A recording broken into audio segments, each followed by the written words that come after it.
Distance کتنا ہے، فاصلہ کتنا ہے؟ احادیث کا مضمون ہے زمین سے پہلے آسمان کا فاصلہ 500 سال کا سفر ہے، پہلے سے دوسرے آسمان کا فاصلہ اگلے 500 سال کا سفر ہے، تو یوں پلس کرتے جائیں تو 3500 سال تو لگتے ہیں 7ویں آسمان تک پہنچنے میں۔ سدرۃ المنتہا اس سے بھی اوپر ہے۔ اب جبریل امین پیارے آقا کی بارگاہ میں آئے کتنی بار، یہ پتہ ہونا چاہیے ہمیں۔ اگر آپ ہسٹری پڑھیں، سیرت پڑھیں، تو کئی انبیاء ایسے گزرے۔ جبریل امین پہلے تو یاد رہے وہ فرشتے ہیں جو تمام ہی نبیوں کی بارگاہ میں جنہوں نے حاضری دی ہے، سارے نبیوں کا دیدار کیا ہے۔ کسی کے پاس 5 بار، کسی کے پاس 10 بار، کسی کے پاس پوری زندگی میں 100 بار، 200 بار، دیٹس اٹ۔ مگر نبی پاک کی بارگاہ میں کتنی بار آئے؟ جبریل امین علماء لکھتے ہیں کہ 24,000 مرتبہ آقا کی بارگاہ میں حاضری دی ہے۔ اچھا 24,000 حاضریاں ہیں، ذرا سمجھیے گا، حیدرآباد والوں کا حساب بھی چیک ہو جائے گا۔ پیارے آقا علیہ الصلوۃ والسلام کی عمر مبارک، جب پہلی بار جبریل امین سے ملاقات ہوئی تو جب 40 برس تھی، ٹھیک ہے نا؟ پہلی وحی کب نازل ہوئی؟ غار حرا میں، جب نبی پاک کی عمر تھی 40 برس۔ دنیا میرے آقا نے اختیار فرمائی 63 سال، 40 تو نکال دیجئے، اب کتنے سال رہ گئے؟ 23 سال، حساب دیکھنا ہے، ٹھیک ہے؟ 23 سال کے دن کتنے بنتے ہیں؟ ایک موٹا حساب کرتے ہیں، 360 دن ہوتے ہیں اسلامک سال میں، تو 10 سال کے کتنے ہو گئے؟ 3600 دن۔ 20 سال کے کتنے ہو گئے؟ 7200 دن۔ پھر مزید 3 سال کے 1000 تقریباً دن اور گن لو، 8200 یا 8300 تقریباً اتنے دن بنتے ہیں میرے آقا کی پہلی ملاقات سے دنیا سے ظاہری پردہ فرمانے تک۔ اب اگر 24,000 بار حاضری دی ہے اور اس میں کئی دن تو ایسے گزرے کہ کئی دن تک جبریل امین حاضر نہ ہوئے، تو اس کا مطلب یہ ہوا کہ اوسطاً ایوریج روزانہ 3 سے زیادہ بار میرے آقا کی بارگاہ میں جبریل امین سدرۃ المنتہا چھوڑ کر آتے تھے۔ کیا وجہ تھی؟ بار بار کیوں آتے تھے؟ 24,000 ملاقاتیں۔ مولانا حسن رضا خان صاحب نے مسئلہ حل کر دیا، کہتے ہیں ان کو سدرۃ المنتہا پہ چین ہی نہیں آتا تھا، آقا کے دیدار کے بغیر دل ہی نہیں لگتا تھا۔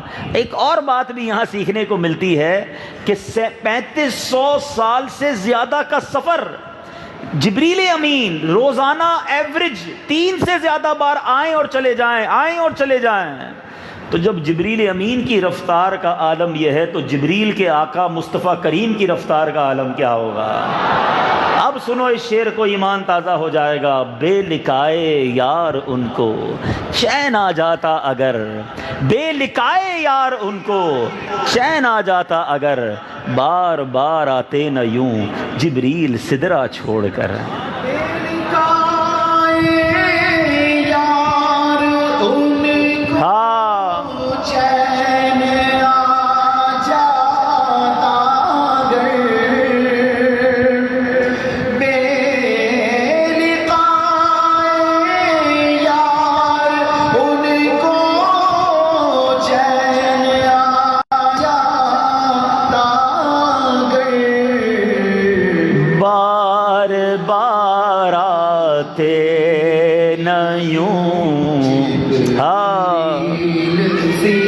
کیا بات ہے؟ چھوڑ کر بار بار آتے نہ یوں جبریل سدرہ چھوڑ کر، اور بخشوانا مجھ سے آسی کا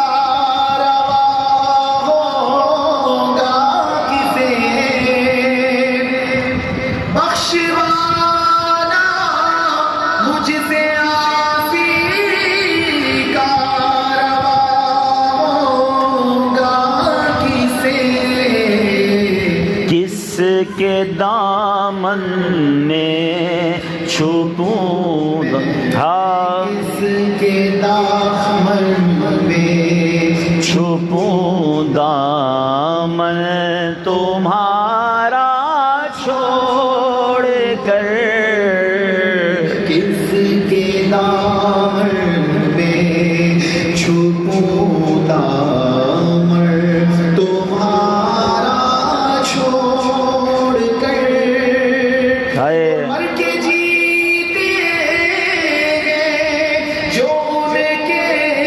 پہ جاتے ہیں. ہاں ہاں ہاں کیا بات ہے.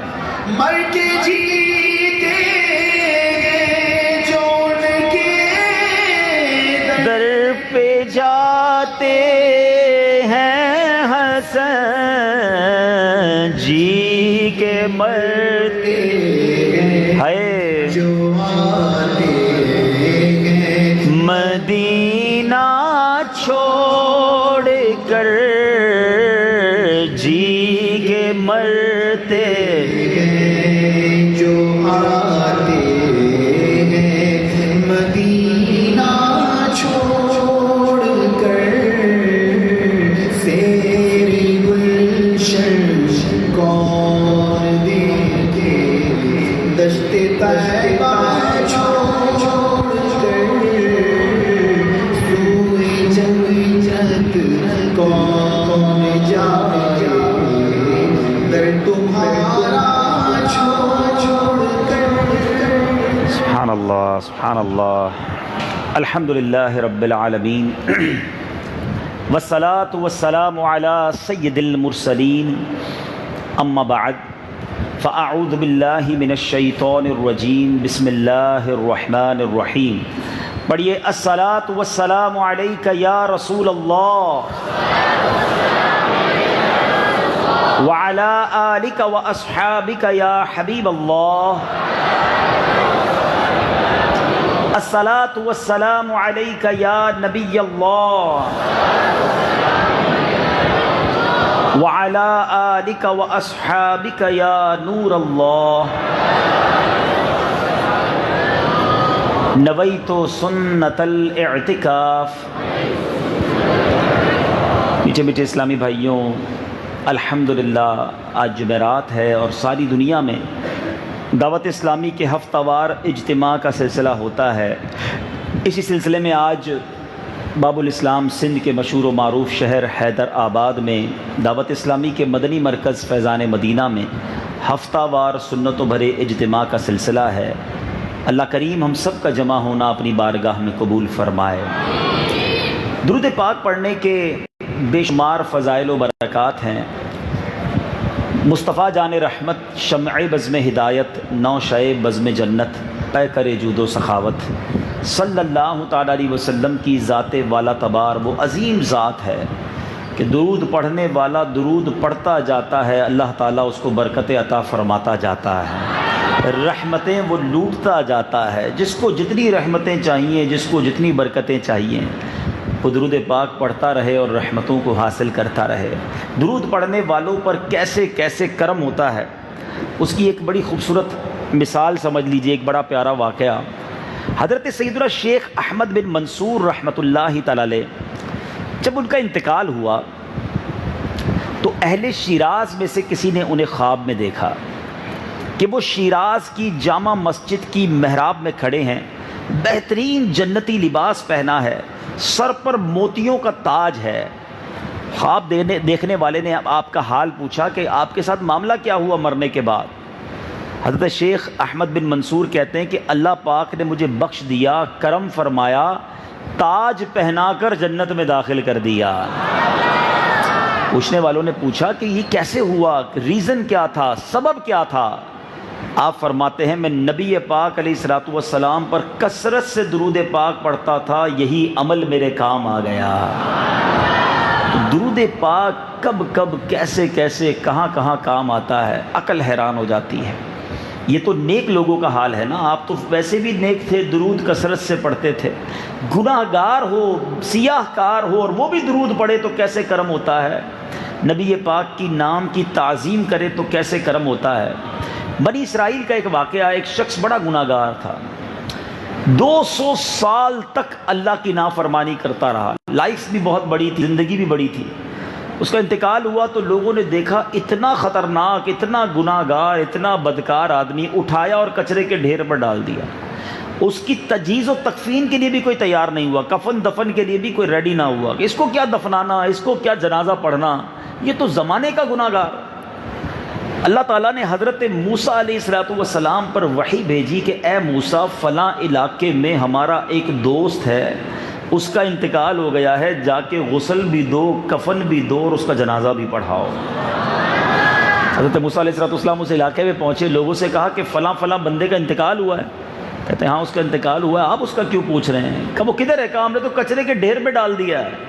کہا مجھے اللہ کی طرف سے حکم آیا ہے کہ اس کو غسل دیا جائے، کفن دیا جائے، جنازہ پڑھایا جائے۔ اللہ سے عرض کی مولا، محلے والے، شہر والے اس کو اتنا خطا کار انہوں نے دیکھا، اتنی گناہ دیکھے، اتنی نافرمانیاں دیکھی، وہ تو جنازہ پڑھنے کے لیے تیار نہیں، اور مالک تو نے مجھے حکم دیا کہ میں جا کر جنازہ پڑھاؤں، میں جا کے غسل دوں، کفن دوں، وجہ کیا ہے؟ ارشاد ہوا اے موسیٰ بات یہ ہے، واقعی علاقے والے ٹھیک کہتے ہیں، شہر والے صحیح کہہ رہے ہیں، واقعی خطا کار تھا، مگر ایک بار یہ تورات شریف کی تلاوت کر رہا تھا، اس تورات میں میرے حبیب جناب محمد مصطفیٰ صلی اللہ تعالیٰ علیہ وسلم کا نام دیکھا۔ اس بندے نے اس نام کو چوما اور پیارے آقا پر درود بھیجا، نبی پاک پر درود بھیجا۔ اے موسیٰ 200 سال کے گناہ تو ہیں، مگر میرے حبیب کے نام کی تعظیم کی ہے، اس لیے میں نے اس کے سارے گناہ معاف کر دیے ہیں۔ اپنے نبی کو بھیجا رب نے جنازہ پڑھنے کے لیے۔ ذرا سوچیں، ایک بار تعظیم مصطفیٰ صلی اللہ تعالیٰ علیہ وسلم کرنے والا، ایک بار نام پاک کو چومنے والا، اس پر اتنا کرم ہو جائے تو جو روز جھوم جھوم کر نبی پاک پر درود پڑھتا ہو، روز پیارے آقا کو یاد کرتا ہو، روز درود و سلام پڑھتا ہو، جب جب نام پاک سنے تو اپنے منہ لبوں کو چوم لیا کرتا ہو، اس پر کیوں نہ کرم ہوگا؟ تو محبت اور شوق کے ساتھ درود پاک اپنی زندگی میں شامل رکھیے۔ اور سبحان اللہ، شب جمعہ، جمعرات کی رات اور جمعہ کا دن، یہ تو اسپیشلی درود پاک پڑھنے کا وقت ہے۔ حدیث پاک کا مضمون ہے جو جمعہ کے دن 200 بار درود پاک پڑھتا ہے، اللہ پاک اس کے 200 برس کے گناہ معاف فرما دیتا ہے۔ تو آج رات، کل کا دن خاص درود پاک میں گزاریں۔ کوئی بیمار آیا ہوگا، کوئی قرضوں میں ڈوبا آیا ہوگا، کوئی پریشان آیا ہوگا، کوئی کسی پرابلم میں ہوگا۔ شاعر لکھتے ہیں نا، دکھوں نے تم کو جو گھیرا ہو تو درود پڑھو، دکھوں نے تم کو جو گھیرا ہو تو درود پڑھو، جو حاضری کی تمنا ہو تو درود پڑھو۔ درود پاک اپنی زندگی کا ورد بنا لیجئے، پھر دیکھیں کیسے بلائیں ٹلتی ہیں، کیسے بیماریاں دور ہوتی ہیں، کیسے مشکلیں آسان ہوتی ہیں۔ آئیے مل کر بآواز بلند درود پاک پڑھیں۔ صلو علی الحبیب صلی اللہ تعالی علی محمد صلی اللہ علیہ وسلم۔ میرے میٹھے اسلامی بھائیوں، جیسے جیسے دن گزرتے جا رہے ہیں، جیسے جیسے گھڑی آگے بڑھتی جا رہی ہے، گھنٹے گزرتے جا رہے ہیں، دل پر ایک خوشی طاری ہوتی جا رہی ہے، طبیعت میں ایک فریشنس آتی جا رہی ہے کہ سبحان اللہ، چند ہی لمحوں کے بعد، چند ہی دنوں کے بعد وہ مہینہ آنے والا ہے جس کا سارا سال انتظار رہا کرتا ہے۔ عاشقان رمضان تو سارا سال انتظار کرتے ہیں نا کہ وہ مہینہ آ جائے کہ جس میں اللہ کی رحمت چھما چھم برستی ہے۔ عاشق رمضان، میرے شیخ طریقت امیر اہل سنت، کیا پیارے انداز میں ماہ رمضان کو ویلکم کرتے ہوئے، مرحبا کہتے ہوئے لکھتے ہیں، مرحبا مرحبا پھر آمد رمضان ہے، مرحبا صد مرحبا پھر آمد رمضان ہے، کھل اٹھے مرجھائے دل تازہ ہوا ایمان ہے، ہم گناہگاروں پہ یہ کتنا بڑا احسان ہے، زندگی میں پھر عطا تو نے کیا رمضان ہے، تجھ پہ صدقے جاؤں رمضان تو عظیم الشان ہے، کہ خدا نے تجھ میں ہی نازل کیا قرآن ہے، ہر گھڑی رحمت بھری ہے، ہر طرف ہیں برکتیں، ماہ رمضان رحمتوں اور برکتوں کی کان ہے۔ اے روزہ رکھنے والوں جھوم جاؤ، روزہ داروں جھوم جاؤ، کیونکہ دیدار خدا خلد میں ہوگا تمہیں، یہ وعدہ رحمان ہے۔ روزہ داروں کو جنت میں اللہ کا دیدار کروایا جائے گا۔ دو جہاں کی نعمتیں ملتی ہیں روزہ دار کو، جو نہیں رکھتا ہے روزہ وہ بڑا نادان ہے۔ یا خدا تو مدینے میں کبھی رمضان دکھا، مدتوں سے دل میں یہ عطار کے ارمان ہے۔ میٹھے اسلامی بھائیوں، وہ مہینہ آنے والا ہے جس کی ہر گھڑی رحمت بھری ہے۔ ذرا غور کیجئے، سارا سال مجھے اور آپ کو جو تنگ کرتا ہے، جو ورغلاتا ہے، جو گناہوں کی طرف لے جانے کی کوشش کرتا ہے، قرآن جس کے بارے میں فرماتا ہے اِنَّهُ لَكُمْ عَدُوٌّ مُبِينٌ، بے شک شیطان تمہارا کھلا دشمن ہے، وہ اینیمی، وہ دشمن، وہ رمضان میں قید کر دیا جاتا ہے۔ اب ہمیں ورغلانے والا، ہمیں بہکانے والا، ہمیں گناہوں کی طرف بلانے والا نہیں ہے، میدان میں وہ نہیں ہوتا۔ اب آپ ہیں اور اللہ کی عبادت ہے، آپ ہیں اور رب کی رحمت ہے۔ اور اس مہینے کا اجر کتنا ہے؟ احادیث کا مضمون ہے کہ اس مہینے میں نیکیوں کا اجر بڑھا دیا جاتا ہے، نفل کا ثواب فرض کے برابر، فرض کا ثواب 70 گنا کر دیا جاتا ہے۔ ذرا غور کیجئے، اور رحمتیں کیسی ہیں؟ حدیثوں کا مضمون ہے کہ روزانہ افطار کے وقت رمضان میں 10 لاکھ گناہگار جہنم سے آزاد کر دیے جاتے ہیں، ڈیلی 10 لاکھ گناہگار۔ اور سبحان اللہ، آج جمعرات ہے نا، بڑی رات ہے، مبارک رات ہے، مگر صحیح بتاؤں جو اگلی جمعرات ہے نا، اللہ، وہ رمضان میں آنی ہے۔ وہ جمعرات اور جمعہ کا دن رمضان میں جب آتا ہے، احادیث کا یہ مضمون ہے کہ جب رمضان میں جمعرات آتی ہے اور جمعہ کا دن آتا ہے، ہر گھڑی، ایوری مومنٹ، اللہ تعالیٰ 10 لاکھ گناہگاروں کو جہنم سے آزاد فرماتا ہے۔ یعنی گویا مغفرت کی اسکیم آ گئی ہے، مغفرت کا اعلان آ گیا ہے۔ رمضان کی راتوں میں رحمت کا ندا دینے والا فرشتہ یہ ندا دیتا ہے کوئی مانگنے والا کہ اس کی دعا پوری کی جائے، ہے کوئی مغفرت کا سوالی کہ اس کا سوال پورا کیا جائے، ہے کوئی توبہ کرنے والا کہ اس کی توبہ قبول کر لی جائے۔ کس اجر اور کس نعمت کی بات کی جائے۔ رمضان میں بندہ خرچ کرے، اسے اللہ کی راہ میں گویا جہاد میں خرچ کرنے کا ثواب عطا فرمایا جاتا ہے۔ یعنی ہماری تو یوں سمجھیے کہ لاٹری نکل آئی ہے، رمضان آ جاتا ہے تو مسلمانوں کے لیے گویا کمال کا مہینہ آ گیا۔ جبھی تو حدیث پاک ہے نا، میرے آقا فرماتے جس کا مضمون ہے میری امت کو پتا ہوتا رمضان کیا ہے تو وہ تمنا کرتے کہ سارا سال ہی رمضان ہوتا۔ مولا علی شیر خدا کرم اللہ تعالی وجہ الکریم سے پوچھو، آپ کہتے ہیں اگر اللہ تبارک و تعالیٰ کو اس امت کو عذاب دینا ہوتا نا، امت محمد صلی اللہ تعالیٰ علیہ وسلم کو عذاب دینا ہوتا تو اللہ تعالیٰ انہیں رمضان اور سورہ اخلاص عطا نہ فرماتا۔ اگر رمضان دیا ہے نا، قرآن پاک کی سورہ اخلاص دی ہے تو اس کا مطلب یہ اللہ ان پر رحم کرنا چاہتا ہے، مغفرت کرنا چاہتا ہے، بخشنا چاہتا ہے۔ اب بتائیے میرے میٹھے اسلامی بھائیوں، پھر ہمارا ایٹیٹیوڈ، ہمارا انداز کیا ہونا چاہیے رمضان میں؟ ایک اور حدیث پاک سنو، نبی پاک علیہ الصلوۃ والسلام فرماتے ہیں اب اس مہینے میں 2 قسم کے انداز نظر آتے ہیں۔ کچھ لوگ تو بڑے چست، روزے رکھنے میں، تراویح پڑھنے میں، تلاوت کرنے میں اللہ ایسی ہمت دے دیتا ہے۔ ہم نے ایسا بھی دیکھا جو لوگ نارملی سست ہوتے ہیں اللہ انہیں بھی طاقت دے دیتا ہے اور وہ سارے روزے رکھ رہے ہوتے ہیں، ہمت میں آ جاتے ہیں۔ کچھ لوگ وہ ہیں جو سارا سال دندناتے پھرتے ہیں، رمضان میں کہتے ہیں نہیں جناب روزے نہیں رکھے جا رہے، تراویح نہیں پڑھی جا رہی، بستر سے کھڑے ہی نہیں ہوتے۔ اب آج میں جو حدیث سنانے جا رہا ہوں نا، اپنے بارے میں غور کر لیں کہ میں کس کیٹیگری میں آ جاتا ہوں۔ اللہ کے حبیب علیہ الصلوۃ والسلام فرماتے تم پر ایسا مہینہ آیا ہے جس سے بہتر کوئی مہینہ نہیں آیا، اور منافقوں پر اس سے سخت مہینہ کوئی نہیں آیا۔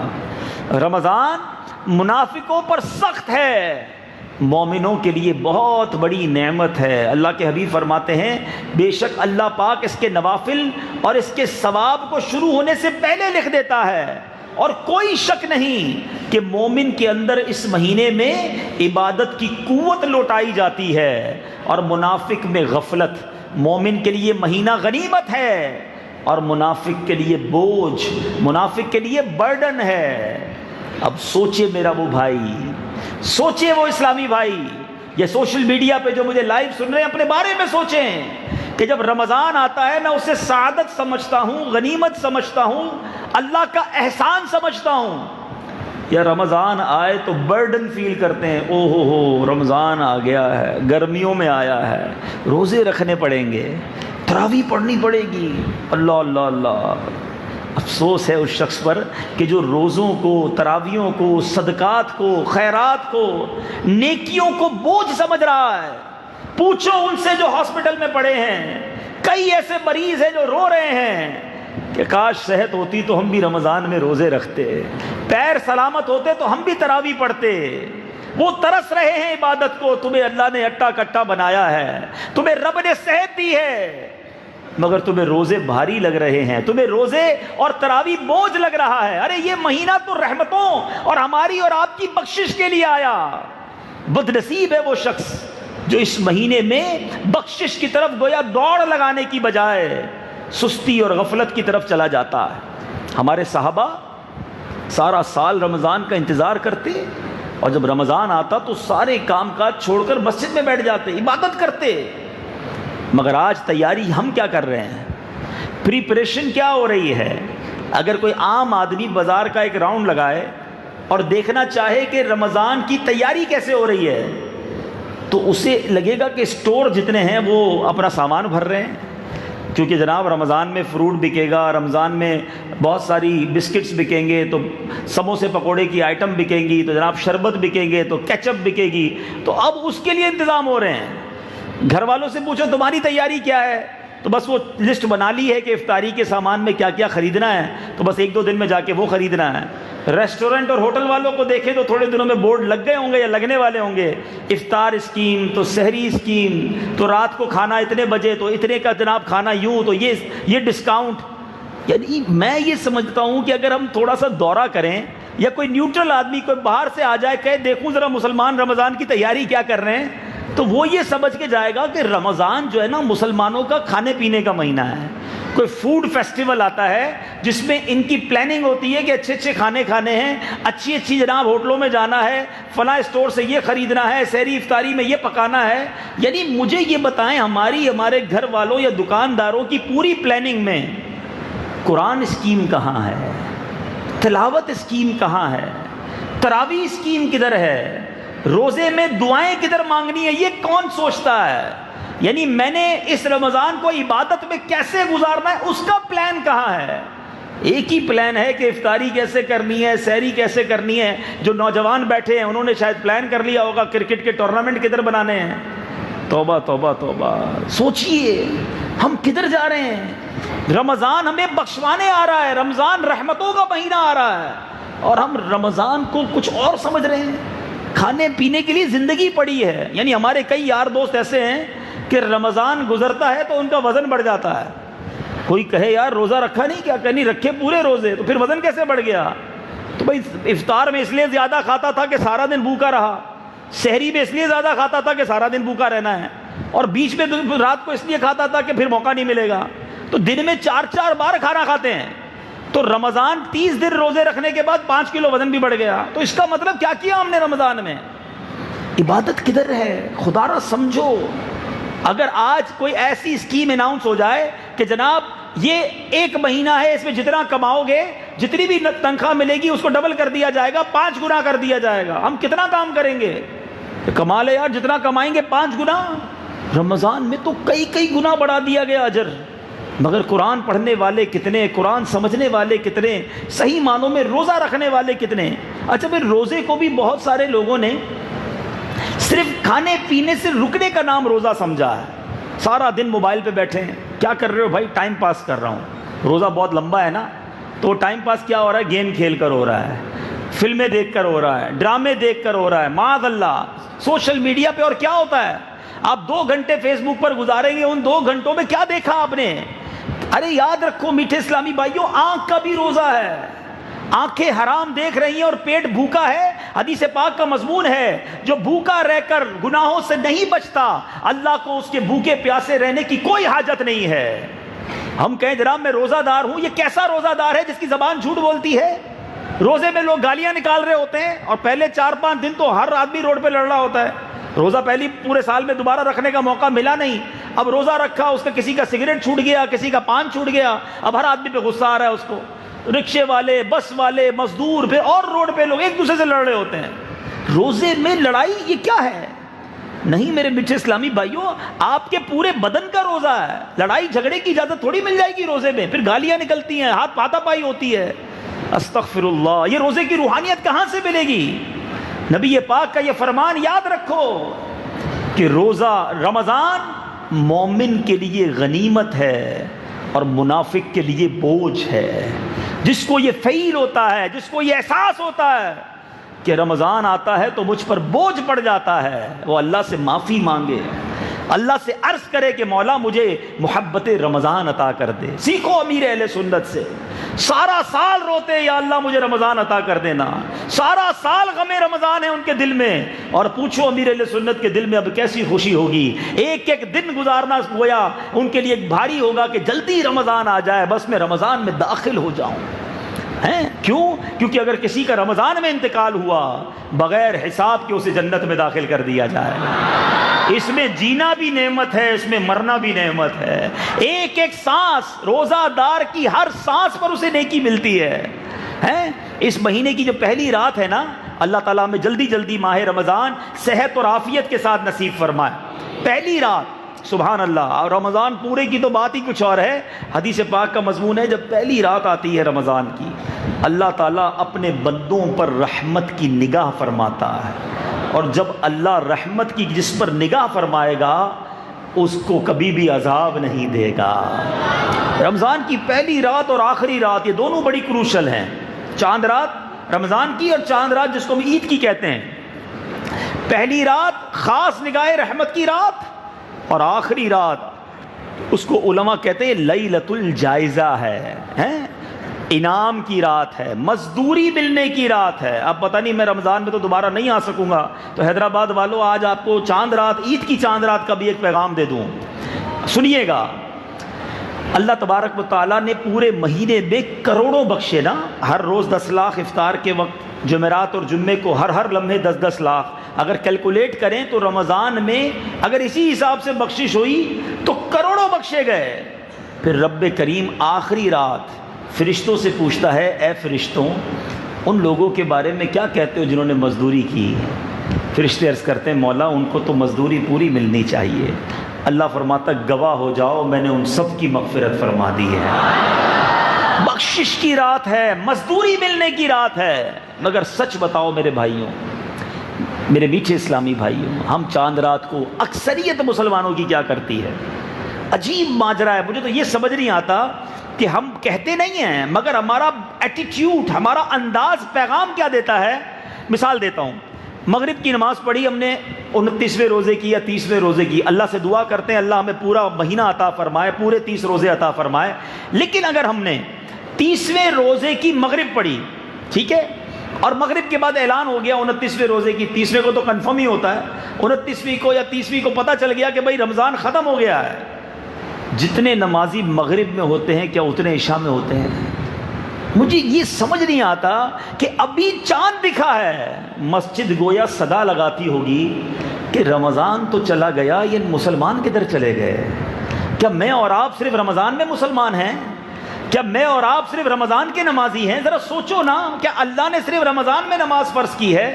ہم کہتے نہیں ہیں، مگر ایٹیٹیوڈ، انداز کیا بتا رہا ہے کہ اے شیطان 30 دن تو بند رہا، اب تو چھوٹا ہے، ہم تیرے استقبال کے لیے حاضر ہیں۔ استغفر اللہ۔ ہم یعنی بتائیے نا اس کا مطلب کیا ہے؟ اس رات، صرف اسی رات، عید کے دن جو گناہ ہوتے ہیں وہ اپنی جگہ، مگر جو چاند رات، لیلۃ الجائزہ، انعام ملنے کی رات ہے، اس رات کو کتنے گناہ ہوتے ہیں۔ سنیما گھر کی ٹکٹیں بک ہو رہی ہیں، ڈراموں کی ٹکٹیں بک ہو رہی ہیں، بازار میں پیر رکھنے کو جگہ نہیں ہے، بڑی بڑی آواز میں میوزک بج رہا ہے، مرد عورت لڑکے لڑکیاں بازاروں میں گھوم پھر رہے ہیں، طوفان بدتمیزی ہے۔ ارے نہیں کیا ہو گیا؟ مسلمانوں کو خوشی منانا ٹھیک ہے، مگر یہ کیسی خوشی ہے جس میں رب کو ناراض کیا جا رہا ہے؟ مثال دیتا ہوں، جس تاریخ کو آپ کو تنخواہ ملنی ہو، جس کو کہے سیٹ کہ بھائی کل آنا، کل تنخواہ لے جانا، اس دن تو بندہ زیادہ سیٹ ٹائم پہ جاتا ہے، طریقے سے بات کرتا ہے، اسی دن جا کر سیٹ صاحب کو ناراض کر دے، ہنگامہ شروع کر دے اپنے آفس میں، تو کوئی کہے بے وقوف آدمی، جس دن تنخواہ ملنی تھی اسی دن جھگڑا کر لیا، اسی دن حرکتیں خراب کی، تو نے عقل نہیں تھی؟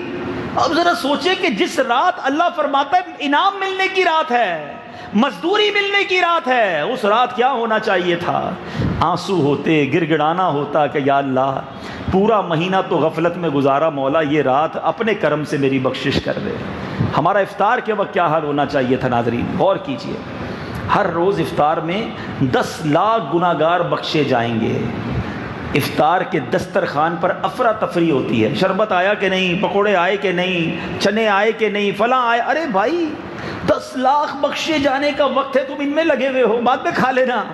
ہونا کیا چاہیے؟ سارے گھر والے ہاتھ اٹھاتے, والد بھی ہاتھ اٹھاتا, والدہ بھی اٹھاتی, بچے بھی اٹھاتے, اور سب کے آنکھوں میں آنسو ہوتے کہ اللہ آج بخشے جانے والوں میں ہم سب گھر والوں کا نام لکھ دے. پاکستان والوں کے لیے تو بڑی نعمت پتہ ہے کیا ہے؟ کہ عین اسی وقت مدنی چینل پر ایک شاندار دعائیہ اجتماع ہو رہا ہوتا ہے. سارے گھر والے اپنے گھر میں مدنی چینل آن کر کے بیٹھ جائیں, اللہ کے ولی کا دیدار بھی کریں, ان کے ساتھ دعا میں شامل ہوں. کروڑوں لوگ آمین کہہ رہے ہوتے ہیں, پتہ نہیں کس کی آمین کے صدقے ہمارا بیڑا پار ہو جائے.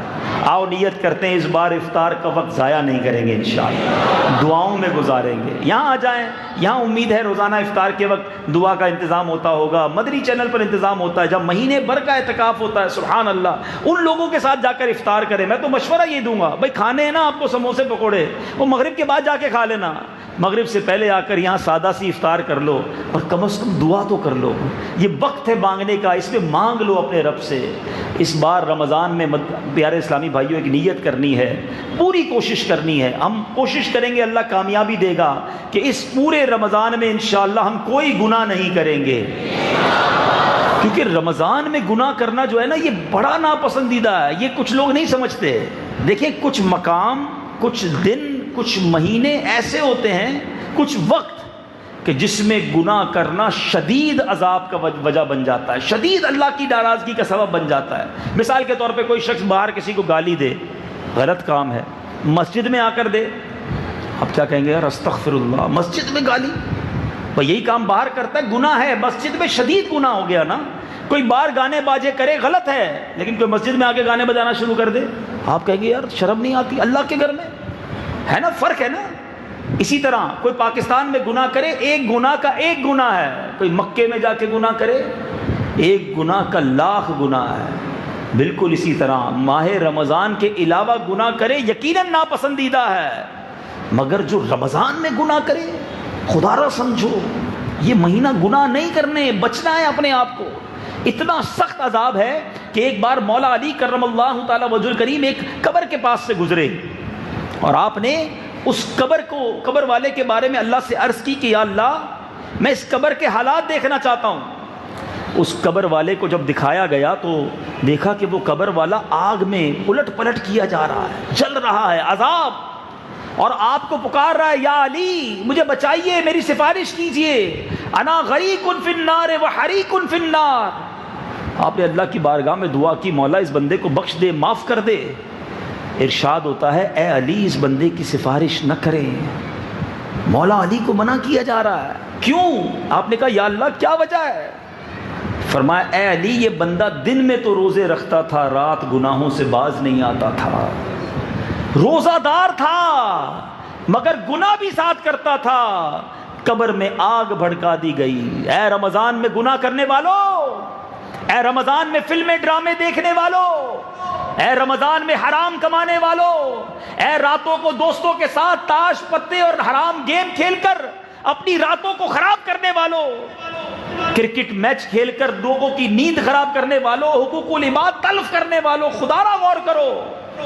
یہ رمضان اس لیے نہیں آیا ہے کہ اللہ کو ناراض کیا جائے. ایک ناراضگی, ایک گناہ کہیں رمضان میں ہماری بربادی کا سبب نہ بن جائے. بچاؤ اپنے آپ کو, ڈر جاؤ اس مہینے کے بارے میں کہ ایک تو رحمتیں برس رہی ہیں اور اس میں بھی میں گناہ کروں. میرا تو ایک ہی کام ہونا چاہیے کہ بس بخشا جاؤں, معاف کر دیا جاؤں, نکل جاؤں, اچھوں کے صدقے میں بھی بس نکل جاؤں, جنت میں پہنچ جاؤں. یہی فکر ہو, یہی آنسو ہو, یہی دعائیں ہوں کہ اللہ جن کے روزے قبول کیے ان کا واسطہ میرے بھی قبول کر لے, جن کی تراویح قبول کی ان کا واسطہ میرے ٹوٹے پھوٹے سجدے قبول کر لے, جن کے صدقے خیرات زکاتیں تو نے قبول کی, اے اللہ میری اخلاص سے آری زکات, اخلاص کے بغیر دیے ہوئے صدقے چھوٹے موٹے جو میں نے دیے مالک قبول فرما لے. ہمارا کام تو رمضان میں ایک ہی ہونا چاہیے. کیوں؟ وہ آمین یاد رکھنا میٹھے اسلامی بھائیوں، جس میں نبی پاک علیہ الصلوۃ والسلام نے فرمایا کہ پیارے آقا نے منبر اقدس پر قدم رکھا اور آمین کہا۔ لوگوں نے کہا حضور آپ نے آمین کیوں کہا؟ ارشاد فرمایا جبریل امین آئے تھے اور انہوں نے دعا کی جس کا مضمون یہ ہے کہ یا اللہ وہ برباد ہو جائے جو رمضان پائے اور اپنی مغفرت نہ کروا سکے۔ اللہ کے حبیب فرماتے میں نے اس دعا پر آمین کہی ہے۔ سوچو تو صحیح، اے حیدرآباد میں اتنی بڑی تعداد میں آنے والے عاشقان رسول، سوچو کہ دعا کرنے والا کون ہے؟ جبریل امین ہے، فرشتوں کے سردار ہیں، اور اس دعا پر آمین کہنے والے ہمارے آقا نبیوں کے سردار ہیں۔ there is no doubt، اس دعا کے قبول ہونے میں کوئی شک نہیں ہے۔ اس کا مطلب وہ بندہ برباد ہی ہوگا جو رمضان کو حاصل کرے اور اپنی بخشش نہ کروا سکے۔ پلیز تیار ہو جاؤ، اپنے آپ کو خوب نیکیوں کے لیے تیار کر لو، گناہوں سے بچانے کے لیے تیار کر لو، اور اس کے لیے ہمیں بری صحبت چھوڑنی ہوگی۔ وہ دوست نہیں چاہیے جو کہیں چلو بھائی چلو، رات رمضان کی تو گھومنے پھرنے کی، کھانے پینے کی، کھیلنے کودنے کی ہے، ٹائم پاس کرنا ہے۔ مجھے نہیں چاہیے وہ دوست۔ اگر آپ گناہ سے نہیں بچ سکتے نا، میں آپ کو پلیز جو آپ کو بھائیوں والا مشورہ دے رہا ہوں، آپ کو لگتا ہے کہ یار میں نیکیاں بھی نہیں کر سکتا اور گناہوں سے بچنا بھی بہت مشکل ہے، تو آپ بہتر یہ سو جائیں، وہ آپ کے لیے زیادہ بہتر ہے۔ جاگ کر گناہ کرنے سے بہتر ہے آپ زیادہ سو جائیں۔ لیکن مشورہ یہی دوں گا کہ سونے کے لیے، کھانے کے لیے، گھومنے پھرنے کے لیے ساری زندگی پڑی ہے۔ یہ مہینہ میرے آقا کیا کرتے تھے، آؤ آخر میں آپ کو بتاتا ہوں میرے آقا کا انداز کیا تھا۔ ایک عاشق رسول یہ پوچھ سکتا ہے کہ ذرا یہ بتا دیجئے کہ میرے آقا مدینے والے مصطفیٰ صلی اللہ تعالیٰ علیہ وسلم کا رمضان کیسے ہوتا تھا؟ تو نبی پاک کا رمضان کیسا ہوتا؟ بی بی عائشہ فرماتی ہیں رضی اللہ تعالی عنہا کہ جب رمضان آتا تو میرے آقا بستر پر تشریف نہ لاتے تھے، بستر چھوڑ دیتے تھے، بس دعائیں تھیں، التجائیں تھیں، نمازیں تھیں، قرآن کا دور کرتے، جبریل امین آتے تھے اور نبی پاک ان کے ساتھ قرآن کا دور کیا کرتے تھے۔ خوف خدا سے نبی پاک کے چہرے کا رنگ متغیر، رنگ مبارک بدل جاتا تھا، اتنا خوف چہرہ انور پر طاری ہوتا تھا، خوب گر گڑاتے تھے، خوب دعائیں کرتے تھے۔ میرے آقا کا حال یہ ہے کہ بستر چھوڑ دیں، اور گناہگار غلام کا حال یہ ہے کہ وہ بستر ہی نہ چھوڑے، یا تو سوتا رہے یا کھاتا رہے پیتا رہے۔ اس لیے آیا رمضان۔ اب تو بدقسمتی سے افسوس کے ساتھ کہنا پڑتا ہے کہ بہت بڑی تعداد روزے نہیں رکھتی۔ ارے جناب بڑے گرمی کے روزے ہیں، سر میں درد ہے، آج کل نزلہ ہو گیا ہے، بس یار کام کاج میں بڑا بیزی ہوتا ہوں، استغفر اللہ استغفر اللہ۔ آپ سمجھتے ہیں روزہ چھوڑنا کتنا بڑا گناہ ہے، اللہ کو کس قدر سخت ناپسند ہے؟ روایتوں میں آتا ہے جو جان بوجھ کر ایک روزہ رمضان کا قضا کر لے 9 لاکھ برس اسے جہنم کی آگ میں جلایا جائے گا۔ میں اور آپ یہ طے نہیں کر سکتے کہ ہماری بیماری کتنی ہے کہ ہم روزہ چھوڑ دیں۔ یقیناً کچھ کنڈیشنز میں روزہ چھوڑنے کی اجازت ہے، مگر وہ بیماری ایک لیول ہے، اس پہ میں اور آپ طے نہیں کریں گے۔ اگر کوئی ڈاکٹر بیٹھا ہے وہ بھی خدا کا خوف کرے، چھوٹی چھوٹی بات پر مریض کو کہتے ہیں نہیں آپ شوگر کے مریض ہیں آپ روزہ نہ رکھا کریں، آپ بلڈ پریشر کے مریض ہیں نہ جناب آپ روزہ نہ رکھیں، روزہ آپ کے لیے بڑی تکلیف کا باعث بن جائے گا۔ اللہ کا خوف کرو، واقعی دیکھو کہ یہ روزہ رکھنا اس کے لیے بیماری کا باعث بنے گا۔ میرے آقا فرماتے ہیں، حدیث پاک کا مضمون ہے روزہ رکھو صحت مند ہو جاؤ گے۔ روزہ تو صحت لاتا ہے، آپ دوائی کا پلان اس طرح دینا کہ یہ سحری میں کھا لینا، یہ افطار میں کھا لینا، رات کو یہ دوائی پی لینا اور روزہ رکھیے گا۔ یقیناً بیماروں کو روزہ رکھنے کی کچھ کنڈیشنز میں روزہ چھوڑنے کی اجازت ہے، مگر دھڑلے کے ساتھ ڈاکٹر صاحبان بول دیتے ہیں اور ہم بھی مان لیتے جی ڈاکٹر صاحب بڑی مہربانی آپ نے سر میں درد ہے اور روزہ رکھنے کا منع کر دیا۔ ڈاکٹر ہے، مفتی تھوڑی ہے، وہ ڈاکٹر بچائے گا جہنم کی آگ سے تم کو؟ بہترین طریقہ بتاتا ہوں کہ جب آپ کو کوئی ایسی پرابلم ہے اور آپ سمجھتے ہیں کہ آپ کو روزہ چھوڑنا ہے، پہلے کسی صحیح عالم دین مفتی کے پاس جائیے، مشورہ کیجئے کہ مجھے یہ بیماری ہے اور ڈاکٹر نے یہ کہا ہے، اب بتائیے میں کیا کروں۔ اب اگر مفتی اسلام آپ کو کہتے ہیں کہ ٹھیک ہے آپ کو اجازت ہے روزہ چھوڑنے کی، پھر یہ ہمت کرو نا، ورنہ روزے کی برکتیں ایسی ہیں، حدیث پاک کا مضمون ہے کہ اگر بندہ رمضان کا ایک روزہ قضا کر بھی لے اور ساری زندگی اس کے بدلے روزہ رکھے یا پورا سال بھی روزہ رکھے تو اس ایک روزے کی برکتیں نہیں پا سکتا۔ روزہ تو اللہ کی طرف سے اتنی بڑی نعمت ہے. روزے کے فضائل میں بیان کروں تو ایمان تازہ ہو جائے، مگر آؤ اس سے پہلے ایک 10 سالہ کم و بیش 10 سالہ بچے کا کیسا ایمان تھا وہ بتاتا ہوں. ہیں سیدی امام اہل سنت مولانا شاہ امام احمد رضا خان کی روزہ کشائی تھی. 10 سال کے قریب عمر تھی. گرمیوں کے دن تھے. اے گرمیوں میں گھبرانے والوں سنو، بریلی کے تاجدار کی عمر ابھی 10 سال ہے. والد صاحب نے دیکھا بیٹا نڈھال ہو گیا ہے، عصر کا وقت ہے، پہلا ہی روزہ ہے، روزہ کشائی ہے، مہمان بھی آ گئے ہیں، مگر بیٹا نڈھال ہے. کمرے میں لے گئے، دروازہ بند کیا، کہا بیٹا تھوڑی سی فیرنی کھا لو، ابھی بہت دیر ہے افطار میں، تمہاری طبیعت ڈھل گئی ہے، کچھ کھا لو. کہا بابا جان میرا تو روزہ ہے. والد صاحب کہتے ہیں بیٹا بچوں کا روزہ ایسا ہی ہوتا ہے، کوئی دیکھ نہیں رہا، تم کھا لو. کہ بابا جان جس کا روزہ رکھا ہے وہ تو دیکھ رہا ہے نا، اللہ تو دیکھ رہا ہے نا. آپ کے والد گرامی کی آنکھوں میں آنسو آ گئے، آپ کو سینے لگا لیا. وہ 10 سال کا بچہ یہ سوچ رہا ہے کہ اللہ دیکھ رہا ہے، ادھر 30 سال 40 سال 25 سال اٹا کٹا نوجوان ہے. کہتا یار بس اب کوئی ضرورت نہیں روزہ رکھنے کی. توبہ توبہ توبہ. کیا جواب دو گے اللہ کی بارگاہ؟ خدا کے واسطے اپنے حال پر رحم کرو. روزہ رکھنا ہے، ہاں اگر آپ کا کام مشکل ہے، مزدوری کرتے ہو، محنت کا کام کرتے ہو، اور آپ کو لگتا ہے کہ جناب افطار تک میں نڈھال ہو جاتا ہوں، تو آپ کام کو کم کیجئے، روزے کو بنا ختم نہ کیجئے. اپنی نوکری، اپنی جاب، اپنی مزدوری تھوڑی کر دیجئے، تھوڑے پیسے کم ہو جائے کوئی بات نہیں. روزے کو مت کہو مجھے کام ہے، کام کو کہو کہ مجھے روزہ رکھنا ہے. اپنے کام کو مختصر کیجئے مگر اس فرض کو ادا کیجئے. انشاءاللہ اللہ پاک آپ کے تھوڑے رزق میں بھی برکت ڈال دے گا، آپ کی تھوڑی آمدنی میں بھی برکت ڈال دے گا. مگر روزہ چھوڑ کے جو آمدنی کی طرف اور جو پیسے کی طرف جاتے ہیں، یاد رکھنا یہ پیسہ ہی تمہارے لیے سانپ اور بچھو بن جائے گا. روزے کے فضائل کیسے کیسے احادیث سے ملتے ہیں. نبی پاک علیہ الصلوۃ والسلام فرماتے ہیں 5 نمازیں اور جمعہ اگلے جمعے تک اور ماہ رمضان اگلے ماہ رمضان تک گناہوں کا کفارہ ہے، جب تک کبیرہ گناہوں سے بچا جائے. سبحان اللہ. میرے آقا فرماتے روزہ باطنی عبادت ہے، کیونکہ ہمارے بغیر بتائے کسی کو علم نہیں ہو سکتا کہ ہمارا روزہ ہے، اور اللہ پاک باطنی عبادت کو زیادہ پسند فرماتا ہے. روزہ اللہ کو بڑا پسند ہے. اے میرے میٹھے اسلامی بھائیوں، یاد رکھیے رمضان ایک بھٹی ہے. جیسے کہ بھٹی گندے لوہے کو صاف اور صاف لوہے کو مشیر کا پرزہ بنا کر قیمتی کر دیتی ہے، اور بھٹی سونے کو زیور کے لائق بنا دیتی ہے، ایسے ہی ماہ رمضان گناہ گاروں کو پاک کرتا ہے اور نیک لوگوں کے درجوں کو بڑھا دیتا ہے. یہ روزہ بھٹی سے گزرنا ہے، یہ تمہارے گناہوں کو صاف کر دے گا. بعض علماء فرماتے ہیں جو رمضان میں مر جائے اس سے سوالات قبر نہیں ہوتے.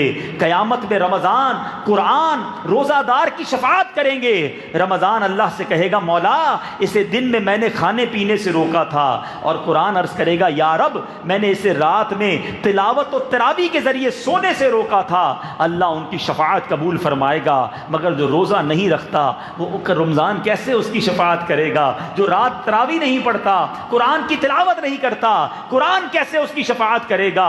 رمضان کو تھام لو، قرآن کو تھام لو، روزوں کو تھام لو، پھر دیکھو اس مہینے کی برکتیں کیسے ملتی ہیں. اب آئیے آخر میں ایک اور وہ کام جو میرے آقا اس مہینے میں خوب کیا کرتے تھے، اور وہ کام ہے احادیث میں آتا ہے نبی پاک سے بڑا سخی کوئی نہیں، آقا سے بڑا عطا فرمانے والا کوئی نہیں ہے. مگر جب رمضان کا مہینہ آتا تو نبی پاک کی سخاوت تیز آندھی سے زیادہ چلنا شروع ہو جاتی تھی.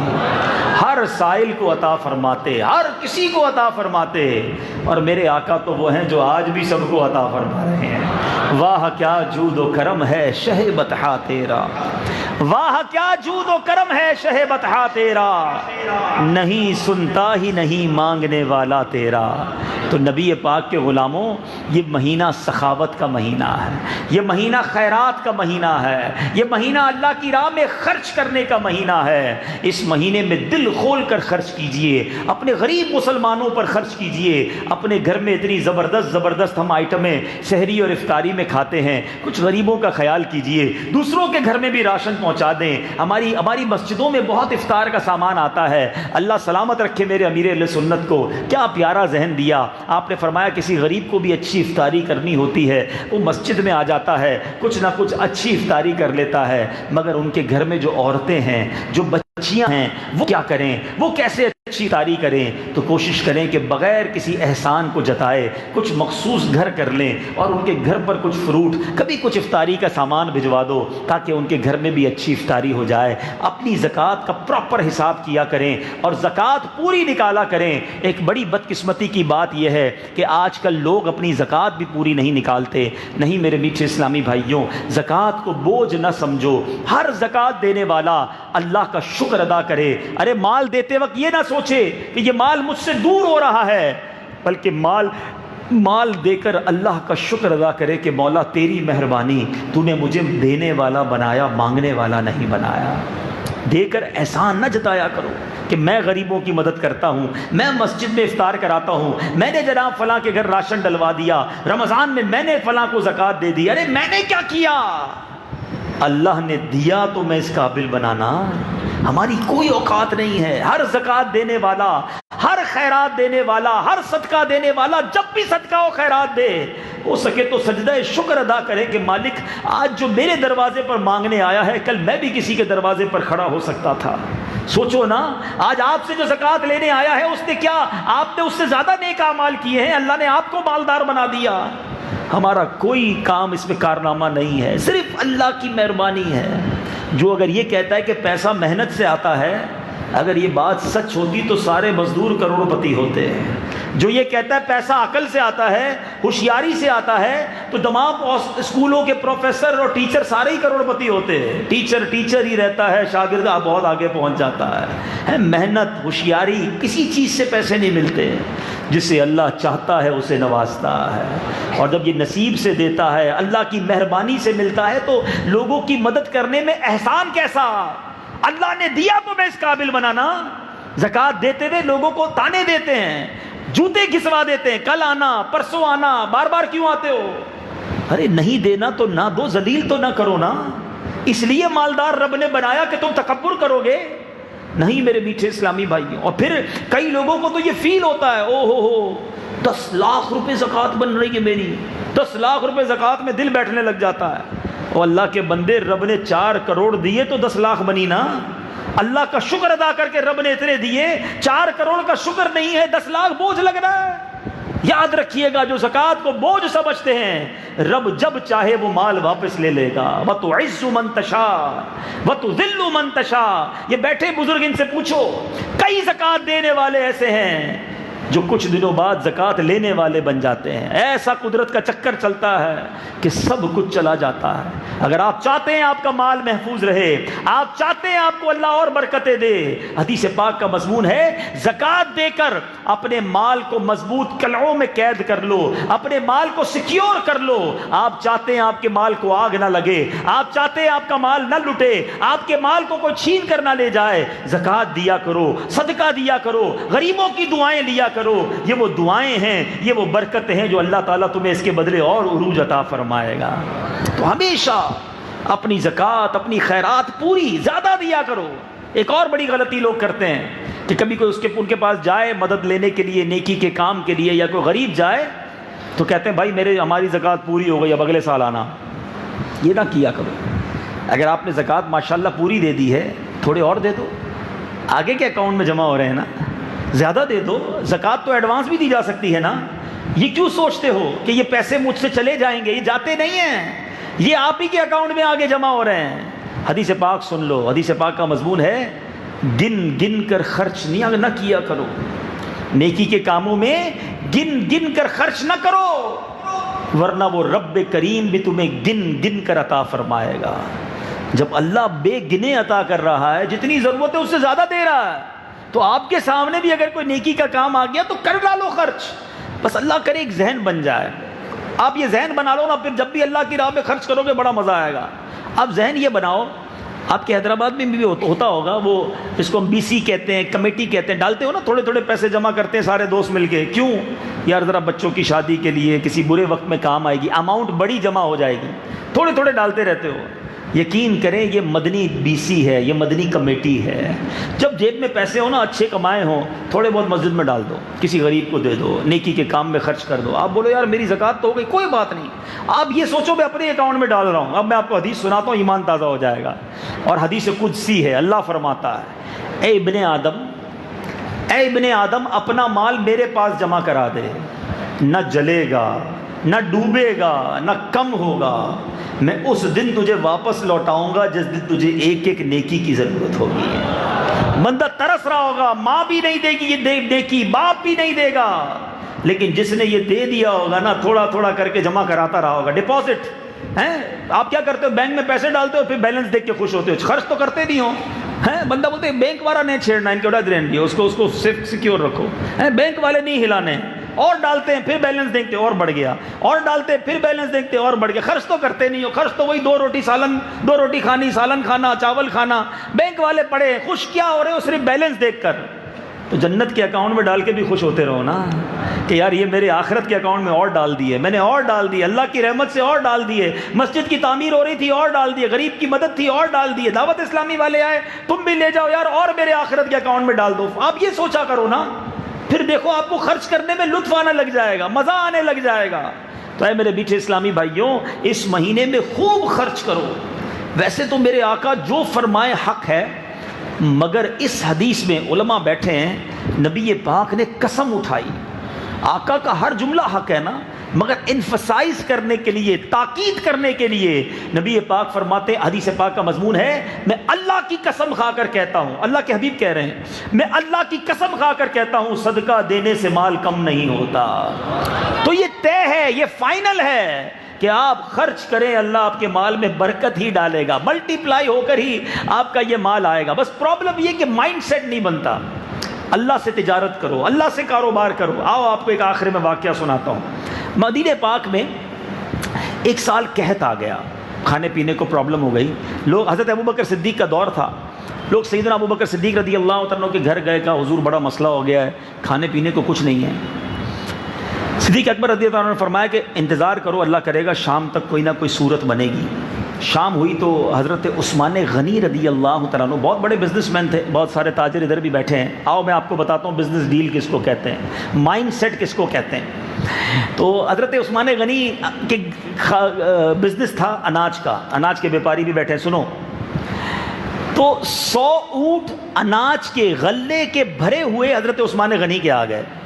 اب پورے حیدرآباد میں کھانے کو نہ ہو، چاول شارٹ ہو اور کسی کے ٹرک بھر کے چاول آ جائیں تو بتاؤ وہ کیسا ریٹ لے سکتا ہے۔ پورے حیدرآباد میں ایک دانہ آٹے کا نہ ہو اور کسی کا گوڈاؤن آٹے کا بھر جائے، اب اس کی تو چاندی ہو گئی نا، مونوپلی کہتے ہیں نا، کہ بھائی اب تو اپنے پسند کے ریٹ سے بیچیں گے۔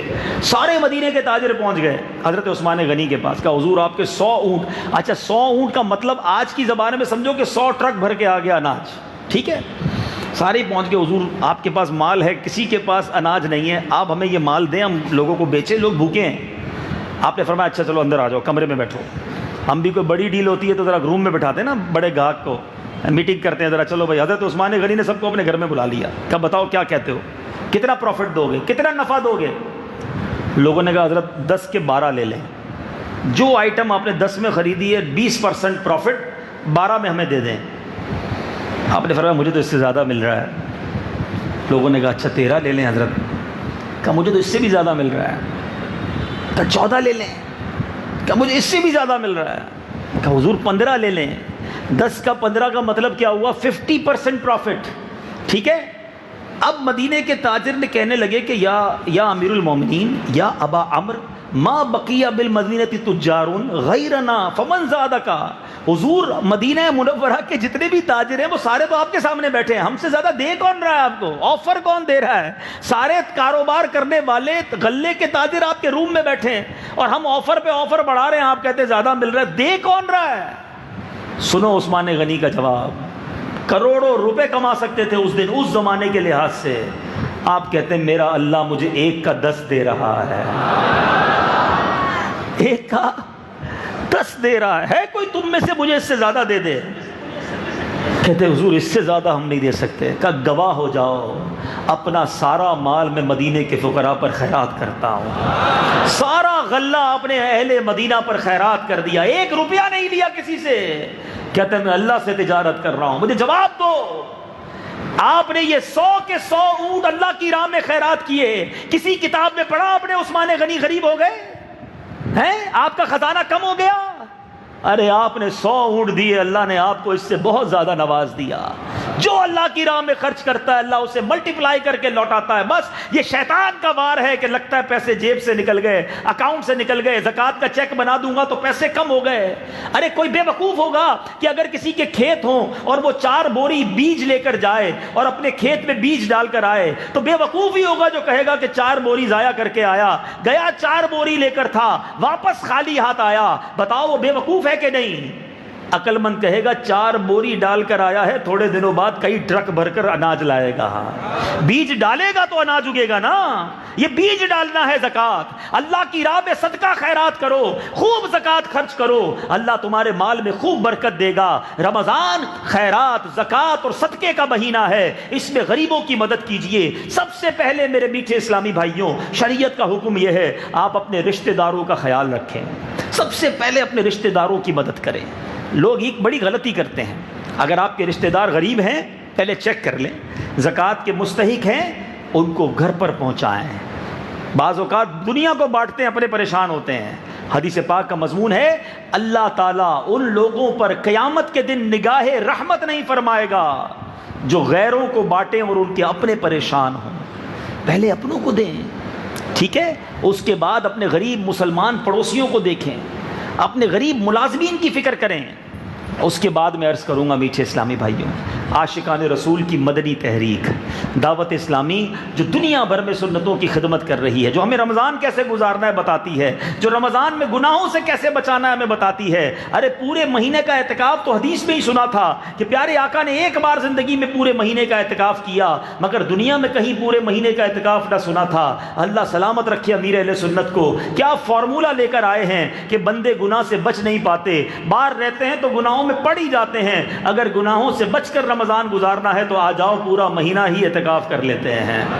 امیر اہل سنت آج اس عمر میں بھی پورے مہینے کا اعتکاف کرتے ہیں اور ہزاروں مریدوں کو بھی اعتکاف کراتے ہیں. امریکہ سے, یورپ سے, کینیڈا سے, افریقہ سے, عرب ممالک سے, نہ جانے کدھر کدھر سے لوگ اس گرم موسم میں پورے مہینے کا اعتکاف کرنے عالمی مدنی مرکز آ رہے ہیں. یہ فیضان نہیں تو کیا ہے, یہ کام نہیں تو کیا ہے. دعوت اسلامی کے کس کس کام کی بات کی جائے, 600 سے زیادہ دارالعلوم ہیں, 2800 سے زیادہ مدرسے ہیں, کل ملا کر 2 لاکھ بچے قرآن پاک کی تعلیم حاصل کر رہے ہیں اور درس نظامی کر رہے ہیں. سبحان اللہ, اب تک دعوت اسلامی کے مدرسوں سے 84,000 سے زیادہ حافظ قرآن بن چکے ہیں. 2.25 لاکھ سے زیادہ بچوں نے ناظرہ قرآن ختم کر لیا ہے. سال کی 600 سے زیادہ مسجدیں دعوت اسلامی بنا رہی ہے. اور تو اور آؤ میں کسی اور جگہ دور نہیں لے جاتا, اسی مہینے کی 22 تاریخ کو, ابھی اس کے 10 دن بھی پورے آج ہوئے ہیں, الحمدللہ جرمنی میں ایک شہر کے اندر دعوت اسلامی نے چرچ خرید کر مسجد کے لیے تعمیر شروع کر دی ہے. چرچ لیا ہے کہ وہاں پر اللہ کو سجدے ہوں گے. یعنی یہ تو روزمرہ کے واقعات ہیں کہ دنیا بھر میں دعوت اسلامی اس طرح مسجدیں بناتی چلی جا رہی ہے. تو اربوں روپے کے, سینکڑوں کروڑوں روپے کے دعوت اسلامی کے اخراجات ہیں اور دنیا بھر میں یہ کام ہو رہا ہے. میں نے پہلے آپ کو یہ کہا کہ خوب زکوٰۃ دیں, خوب صدقات دیں, پہلے اپنے رشتہ داروں کو دیں, پہلے اپنے ملازمین اور اپنے پڑوسیوں کو دیں, اور اس کے بعد دعوت اسلامی کو ضرور یاد رکھیں. جتنے عاشقان رسول ادھر بیٹھے ہیں, میں آج ایک وعدہ آپ سے چاہتا ہوں, آج ایک نیت آپ سے چاہتا ہوں, جو مجھے سوشل میڈیا پہ سن رہے ہیں ان سے بھی میں چاہتا ہوں کہ ایک نیت کر لیں کہ کم از کم اپنی زکوٰۃ کا 50% دعوت اسلامی کو ضرور دیں گے انشاءاللہ. ایسے نہیں حیدرآباد والوں. اچھا ایک کنفیوژن بھی دور کر دیتا ہوں. کچھ لوگ کہتے ہیں یار دعوت اسلامی کو کیا ضرورت ہے, ان کے پاس تو بہت چندہ آتا ہے, دعوت اسلامی کو تو بہت چندہ آتا ہے, ان کو نہ دو کسی اور کو دے دو. چلو آج یہ بھی غلط فہمی دور کر دیتا ہوں. پہلے تو آپ کے سوال کا جواب دے دیتا ہوں. دعوت اسلامی کو یقیناً بہت چندہ آتا ہے. اگر بہت چندہ نہ آتا ہوتا تو دعوت اسلامی چلتی کیسے بھائی؟ آپ کو پہلے آج بتاتا ہوں دعوت اسلامی کا خرچہ کتنا ہے. سبھی کے پاس موبائل فون ہوگا, ذرا اپنا موبائل فون نکال لیں, 1 منٹ کے لیے نکال لیں. ہم ویسے تو اپنے بیان میں موبائل اندر ڈلواتے ہیں, آج نکال لیں, کوئی بات نہیں, چلے نکال لیں. اور موبائل میں کیلکولیٹر ہو تو وہ بھی نکال لیں, کیونکہ زبانی حساب تھوڑا مشکل ہے, اس لیے میں صرف 1 منٹ لوں گا آپ کا. صرف 1 سے 2 منٹ میں اتنی بڑی تحریک دعوت اسلامی کا خرچہ سمجھا دوں گا آپ کو, تاکہ یہ آئندہ کے لیے ذہن سے اتر ہی جائے کہ دعوت اسلامی کو کیا ضرورت ہے. آپ کو پتہ ہے دعوت اسلامی کے اجیر کتنے ہیں؟ امپلائیز, وہ لوگ جن کو دعوت اسلامی نے تنخواہ دینی ہوتی ہے, کم و بیش 26,000. کتنے ہیں ذرا زور سے بولے, اور اپنے موبائل کے کیلکولیٹر میں لکھیں 26,000. ٹھیک ہے, دعوت اسلامی کی کم سے کم سیلری 15,000 ہے، زیادہ سے زیادہ بہت زیادہ بھی ہے، ظاہر ہے علماء ہیں، مفتیان کرام ہیں، مدنی چینل کے ڈائریکٹرز ہیں، ایوریج اوسط بنا لیتے ہیں ایک اندازہ کرنے کے لیے 20,000 روپے تنخواہ۔ 26,000 کو ملٹیپلائی کریں 20,000 سے، ضرب کریں 20,000 سے، ذرا دیکھیں آپ کا کیلکولیٹر کیا بتاتا ہے آپ کو، کیا جواب آیا؟ 52 کروڑ روپے، یہ ایک مہینے کی تنخواہ ہے۔ اب اس کو ملٹیپلائی کریں 13 سے، 12 تنخواہ ایک بونس بھی تو دو گے نا، تو 52 کروڑ کو ملٹیپلائی کریں 13 سے، تو آپ میں سے کئیوں کا تو کیلکولیٹر ہی جواب دے دے گا، ٹھیک ہے، اس کا جواب ہی نہیں آ رہا ہوگا، 6.25 ارب روپے، ٹھیک ہے، 676 آ رہا ہے لکھا ہوا، یہ 676 کروڑ ہے، ٹھیک ہے۔ اب اس کو ڈیوائیڈ کریں، ابھی میرا 1 منٹ پورا نہیں ہوا ہے، 1 منٹ ہی پورا کروں گا، ڈیوائیڈ کریں 365 سے، ڈیوائیڈڈ بائی 365، یہ 365 دن ہوتے ہیں نا سال میں۔ اب کتنا آیا جواب؟ 1,85,00,000 روپے۔ آپ کیلکولیٹر سے کر رہے ہو، مجھے سب زبانیں یاد ہے، ٹھیک ہے، 1,85,00,000 روز کی تنخواہ ہے۔ کتنی تنخواہ ہے؟ یہ تقریباً اندازاً ہے 1,85,00,000 روزانہ کا دعوت اسلامی کا خرچہ کس چیز کا ہے؟ صرف تنخواہ کا۔ اس میں مسجدوں کی پلاٹ کی خریداری شامل نہیں ہے، زور سے بولو نا، شامل۔ مسجدیں 600 سے زیادہ دعوت اسلامی بناتی ہے، ان 600 مسجدوں کی تعمیر کا خرچہ شامل، اس میں 55,000 کے قریب بچے دارالعلوم میں جامعۃ المدینہ میں پڑھتے ہیں، جن میں ہزاروں بچے روزانہ کھانا کھاتے ہیں، اس میں ان سب کا کھانا شامل۔ دعوت اسلامی کے 2800 سے زیادہ مدرسے ہیں اور 600 سے زیادہ دارالعلوم ہیں، یہ کل ملا کے 3400 ہو گئے۔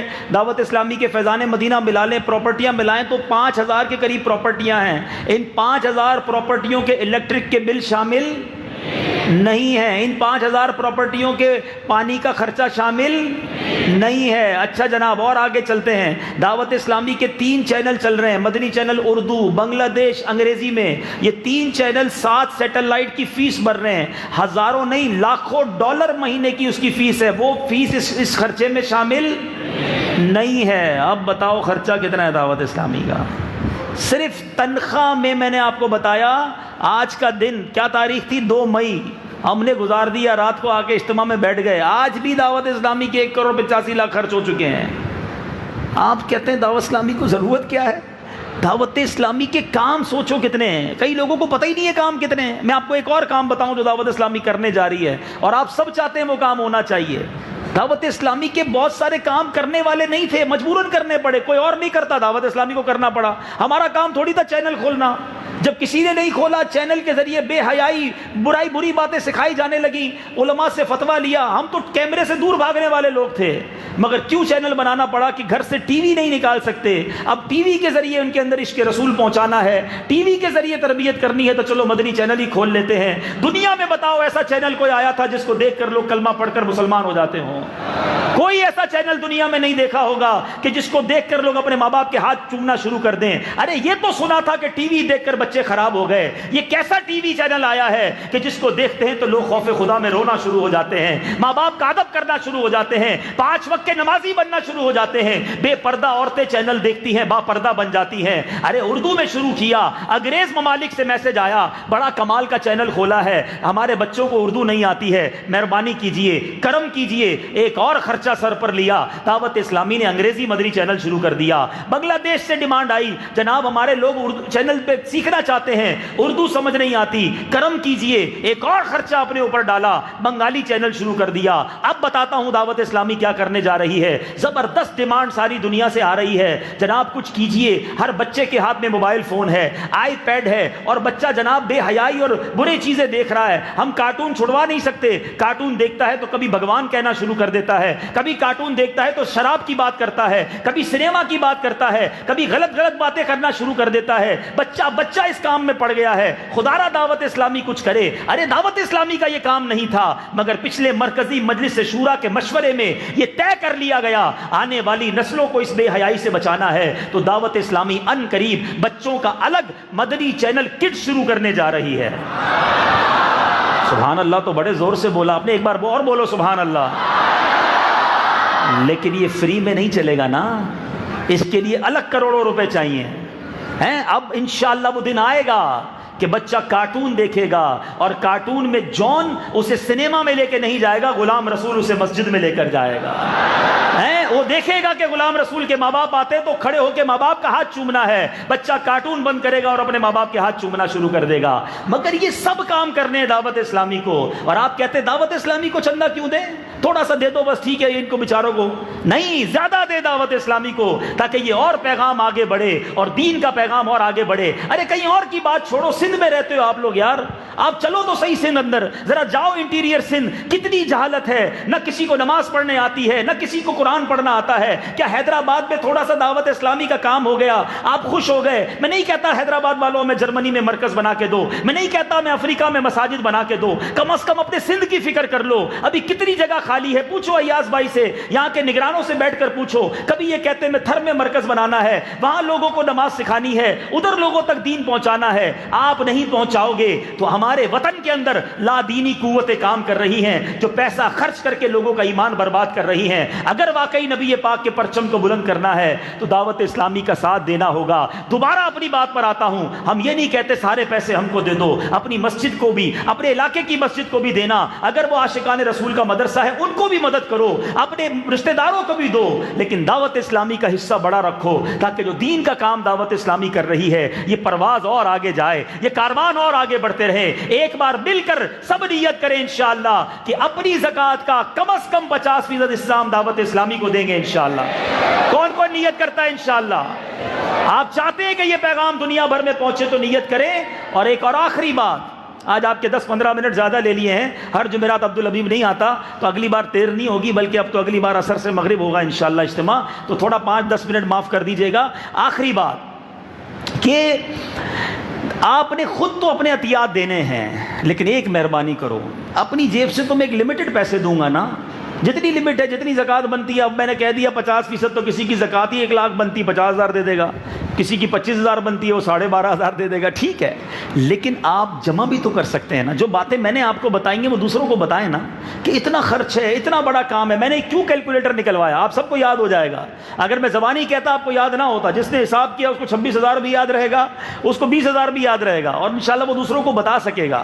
تو بتائیں دوسروں کو. اور ایک آخری بات، انشاءاللہ ہمارے نگران جو ذمہ دار ہیں ایاز بھائی، ان کے پاس اور ان کے ذریعے جتنے ڈویژن نگران ہیں میں ان کو کہوں گا سب کو اردو پریزنٹیشن بھیج دیں. بلکہ حیدرآباد میں بہت سارے میمن رہتے ہیں، آپ کو ایک خوشخبری دے دوں، ہم نے دعوت اسلامی کی پریزنٹیشن جو ہے، دعوت اسلامی کے شعبہ جات کا تعارف میمنی زبان میں بھی ریکارڈ کر لیا ہے.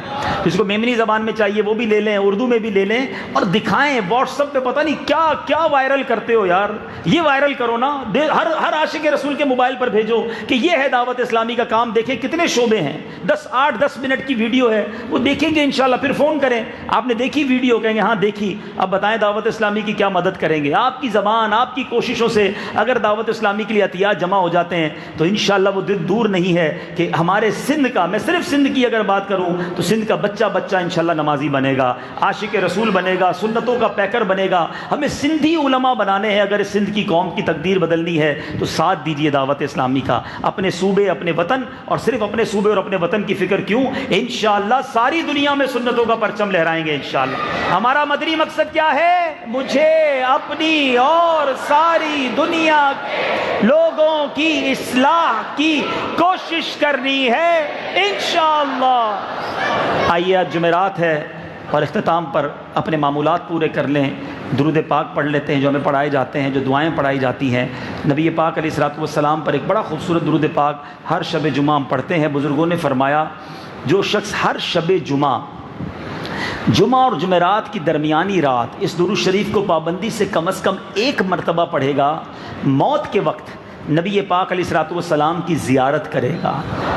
اور قبر میں داخل ہوتے وقت بھی یہاں تک کہ وہ دیکھے گا کہ پیارے آقا علیہ الصلوۃ والسلام اسے قبر میں اپنے رحمت بھرے ہاتھوں سے اتار رہے ہیں. آپ بھی پڑھ لیجئے، اللہم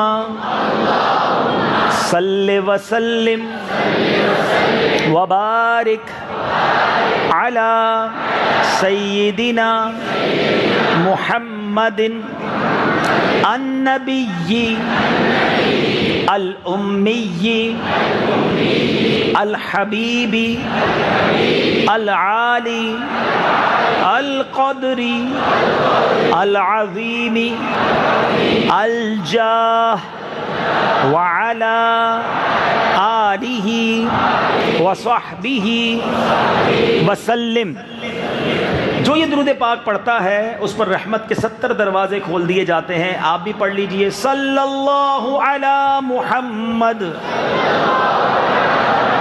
حضرت سیدنا انس رضی اللہ تعالیٰ عنہ سے روایت ہے کہ تاجدار مدینہ صلی اللہ تعالیٰ علیہ وآلہ وسلم نے فرمایا، جو شخص یہ درود پاک پڑھے اگر کھڑا تھا تو بیٹھنے سے پہلے اور بیٹھا تھا تو کھڑے ہونے سے پہلے اس کے گناہ معاف کر دیے جائیں گے۔ آپ بھی پڑھ لیجئے، اللہم صلی علی سیدنا و مولانا محمد وعلی آلہ وسلم۔ حضرت احمد ساوی رحمۃ اللہ تعالی علیہ بعض بزرگوں سے نقل کرتے ہیں، اس درود پاک کو ایک بار پڑھنے سے 6 لاکھ درود شریف پڑھنے کا ثواب حاصل ہوتا ہے۔ آپ بھی پڑھ لیں، اللہم صلی علی سیدنا محمد عدد ما فی علم اللہ صلاۃ دائمۃ بدوام ملک اللہ۔ ایک دن ایک شخص آیا تو پیارے آقا علیہ الصلوۃ والسلام نے اسے اپنے اور صدیق اکبر رضی اللہ تعالیٰ عنہ کے درمیان بٹھا لیا۔ اس سے صحابہ کرام کو تعجب ہوا، یہ کون سی مرتبہ ہے؟ جب وہ چلا گیا تو پیارے آقا علیہ الصلوۃ والسلام نے فرمایا، یہ جب مجھ پر درود پاک پڑھتا ہے تو یوں پڑھتا ہے۔ ہم بھی پڑھ لیتے ہیں، اللہم صلی علی محمد کما تحب وترضى لہ۔ شافع امم صلی اللہ تعالیٰ علیہ وسلم کا فرمان معظم ہے، جو شخص یوں درود پاک پڑھے اس کے لیے میری شفاعت واجب ہو جاتی ہے۔ ہم بھی پڑھے لیتے ہیں، اللہم صلی علی محمد وانزلہ المقعد المقرب عندک یوم القیامہ۔ حضرت سیدنا ابن عباس رضی اللہ تعالی عنہما سے روایت ہے، سرکار مدینہ صلی اللہ تعالی علیہ وسلم نے فرمایا، اس کو پڑھنے والے کے لیے 70 فرشتے 1000 دن تک نیکیاں لکھتے ہیں۔ آئیے ہم بھی پڑھ لیتے ہیں، جزا اللہ عنا محمدا ما ہوا اہلہ۔ نبی پاک علیہ الصلوۃ والسلام نے فرمایا، جس نے اس دعا کو 3 مرتبہ پڑھا تو گویا اس نے شب قدر حاصل کر لی۔ مل کر پڑھ لیتے ہیں، لا الہ الا اللہ الحلیم الکریم سبحان اللہ رب السماوات السبع ورب العرش العظیم لا الہ الا اللہ الحلیم الکریم سبحان اللہ رب السماوات السبع ورب العرش العظیم لا الہ الا اللہ الحلیم الکریم سبحان اللہ رب السماوات السبع ورب العرش العظیم۔ صلو علی الحبیب صلی اللہ تعالی علی محمد صلی اللہ علیہ وسلم۔ اللہ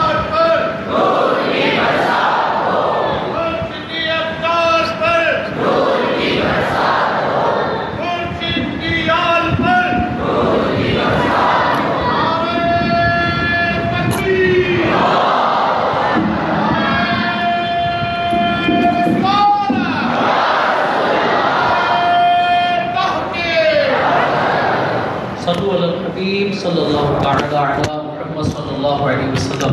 میٹھے میٹھے پیارے پیارے اسلامی بھائیو، اعلانہ